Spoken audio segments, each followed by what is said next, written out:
दोस्तों आज हम बनाने जा रहे हैं एकदम रेस्टोरेंट स्टाइल में पनीर लबाबदार। ये खाने में बहुत ही टेस्टी होता है और बनके बहुत जल्दी तैयार हो जाता है। बस आपसे रिक्वेस्ट है कि जो जो ट्रिक मैंने किया है, जो जो मैंने इंग्रेडिएंट्स डाले हैं, आप बिल्कुल वैसे ही यूज़ कीजिएगा तो बिल्कुल रेस्टोरेंट जैसा पनीर लबाबदार आपको बनके रेडी होगा।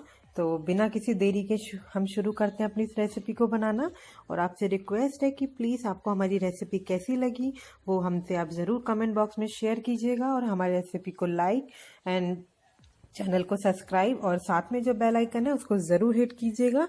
तो चलिए बिना किसी देरी के हम शुरू करते हैं हमारे पनीर लबाबदार बनाने की रेसिपी को। दोस्तों पनीर लबाबदार बनाने के लिए सबसे पहले हमने यहाँ पे उसकी प्यूरी तैयार करनी है। फिलहाल मैंने यहाँ पे लिया है 1 गिलास पानी। पानी कम लगेगा तो हम और ऐड कर लेंगे। इसमें हम डालेंगे, ये मैंने यहाँ पे 10 से 12 काजू लिए हैं, 4 हरी इलायची, 4 लौंग और 1 दालचीनी।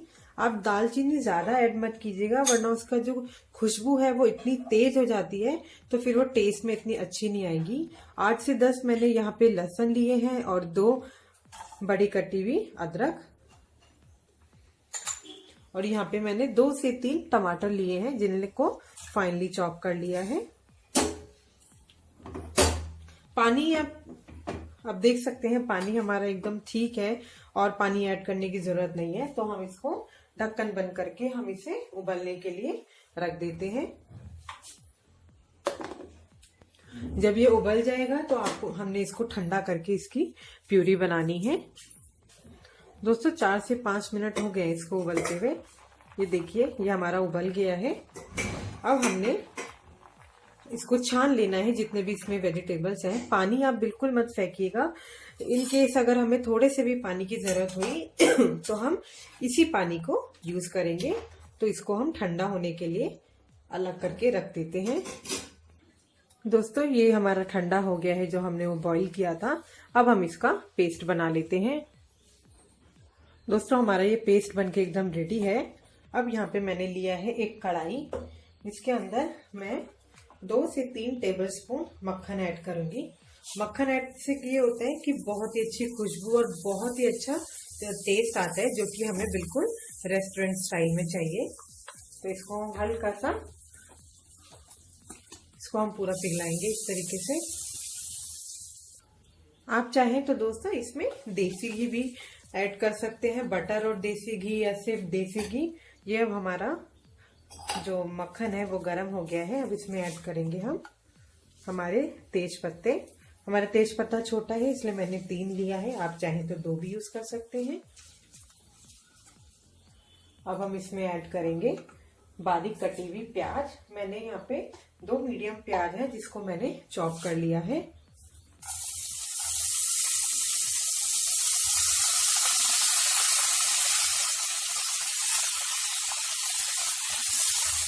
देखिए इसको हमने हल्का ब्राउन होने तक इसको हमने फ्राई करना है। दोस्तों 4 से 5 मिनट हो गए हमारी प्याज को भूनते हुए। आप देख सकते हैं कितना अच्छा इसमें ब्राउन कलर आ गया है। अब रेस्टोरेंट स्टाइल खुशबू देने के लिए हमने इसमें बटर तो ऑलरेडी ऐड कर दिया है और जो हमने पेस्ट तैयार किया उसमें जितने भी इंग्रेडिएंट्स हमने यूज किए हैं उससे भी अब इसमें बहुत अच्छा टेस्ट आने वाला है और बहुत ही अच्छी इसकी खुशबू भी आएगी।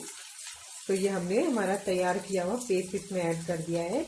क्योंकि ये ऑलरेडी बॉयल है तो हमें इसको ज़्यादा फ्राई करने की ज़रूरत नहीं है, लेकिन फिर भी 1 से 2 मिनट तक हम इसको फ्राई करेंगे। और इसके अंदर जो ये पेस्ट रह गया है इसको भी हम वेस्ट नहीं करेंगे। जो हमने पानी बॉयल किया था उसी पानी को हम इसमें ऐड करके इसका पेस्ट निकाल लेंगे। दोस्तों इस पेस्ट को ऐड होने से इतनी अच्छी अरोमा आ रही है, बहुत ही अच्छी खुशबू इसमें आ रही है। तो अब हम इसमें ढक्कन लगा के इसको 1 से 2 मिनट तक पकाएंगे।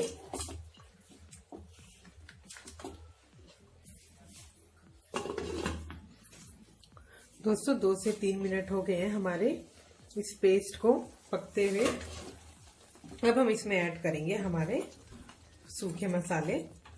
यहाँ पे मैंने लिया है नमक स्वाद अनुसार, कश्मीरी लाल मिर्च पाउडर, यहाँ मैंने ½ टीस्पून लिया है। इसे भी आप अपने टेस्ट के हिसाब से कम या ज़्यादा कर सकते हैं। 1 टेबलस्पून मैंने लिया है धनिया पाउडर और इसमें ½ टीस्पून मैंने लिया है गरम मसाला। अब इन सब मसालों को हम अच्छे से मिक्स कर लेंगे। इन मसालों को भी हम 1 से 2 मिनट तक टाइम देंगे अच्छे से, हमारी जो करी है उसमें एब्जॉर्ब होने के लिए। इसको हम 1 से 2 मिनट तक पकाते हैं ढक करके। दोस्तों ये सारा प्रोसीजर जो है आपने धीमी आंच पे करना है, क्योंकि अगर रेस्टोरेंट जैसा टेस्ट चाहिए परफेक्ट तो इसको एकदम धीमी आंच पे पकने दीजिए, ताकि ये अच्छे से इस सारे मसालों की अच्छे से भुनाई हो, तभी इसमें बहुत अच्छा टेस्ट आएगा। तो मैंने अभी भी इस गैस को धीमा कर रखा है और 1 से 2 मिनट तक हम इसे मसालों को पकने देते हैं। दोस्तों 3 से 4 मिनट हो गए हैं हमारे मसाले को पकते हुए। बहुत ही अच्छी खुशबू आ रही है इसमें से। अब हम इसमें ऐड करते हैं थोड़ा सा पानी। हमने इसमें बिल्कुल भी एक्स्ट्रा पानी नहीं ऐड किया है कच्चा। जो पानी हमने बॉईल कर जो यूज किया था वही पानी अब तक हमने इसमें पेस्ट बनाने के लिए भी यही यूज किया था मिक्सी में, और अभी भी ये हल्की सी हमारी थिक ग्रेवी हो गई है। अब हम इसमें ऐड करेंगे हमारे कटे हुए पनीर। तो आप चाहें तो पनीर को पहले फ्राई भी कर सकते थे। तो इसमें मैंने हमारे पनीर को ऐड कर लिया है। अब हम अपने पनीर को अच्छे से मिला लेंगे।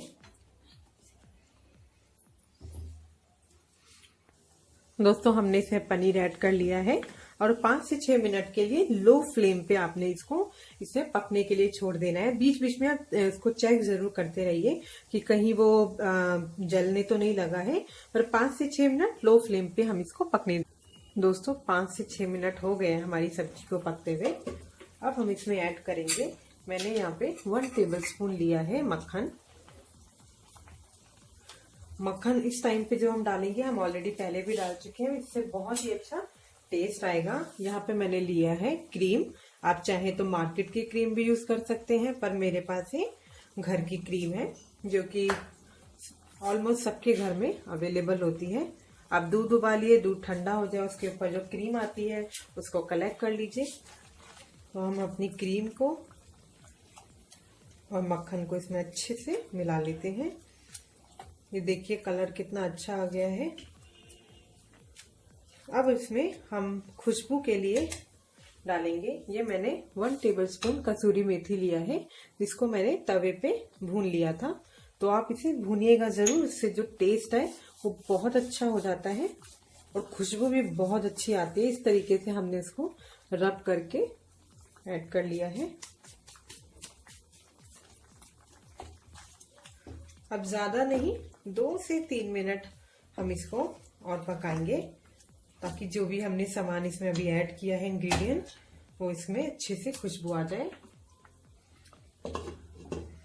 हमारे ये वैसे बनके एकदम रेडी हो गया है। दोस्तों 2-3 मिनट हो चुके हैं इसको पकते हुए। तो हमारा रेस्टोरेंट स्टाइल पनीर लबाबदार बनके एकदम रेडी हो चुका है। तो चलिए अब हम इसको गर्मा गर्म सर्व करते हैं।